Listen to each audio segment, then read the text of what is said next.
Question है missing number का। यहाँ पर हमें पता लगाना है कि प्रश्न चिन्ह के स्थान पर कौन सी संख्या आएगी। तो आइए सबसे पहले तो हम यहाँ पर पैटर्न को समझते हैं। आप यहाँ पर देखिए जो कॉलम फर्स्ट है उसमें 4 संख्याएं लिखी हुई है, 5 है, 4 है, 2 है और यहाँ पर लिखा हुआ है 18।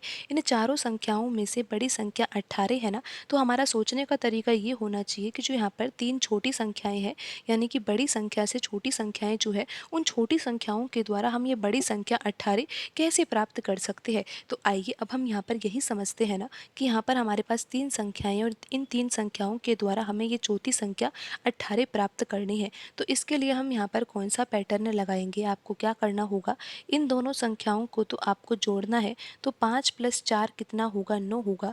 और यहाँ पर जो ये तीसरी संख्या लिखी हुई है, तीसरी संख्या का गुणा हमें 9 में करना होगा। तो 9 × 2 कितना होगा, 18 होगा। और आप ये देख ही सकते हो कि यहाँ पर चौथी लिखी हुई संख्या 18 ही है। अब यही पैटर्न हम यहाँ पर दूसरे कॉलम में लिखी हुई संख्याओं में लगा देते हैं। तो आप देखिए यहाँ पर 4 लिखा हुआ है, यहाँ पर 7 लिखा हुआ है। तो इन दोनों संख्याओं को तो हमें जोड़ना है। तो कितना आ जाएगा, 11 आ जाएगा। और इस तीसरी संख्या का हमें गुणा करना है 11 में। तो 11 × 2 कितना होगा, 22 होगा। और आप ये देख ही सकते हो कि यहाँ पर चौथी संख्या क्या है, 22 है।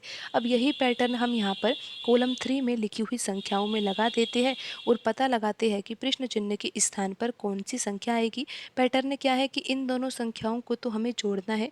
तो 2 में 1 जोड़ा जाएगा तो 3 आ जाएगा। और इस संख्या का हमें गुणा करना है। यहाँ पर 3 में अगर 12 का गुणा करेंगे तो कितना आएगा, 36 आएगा ना।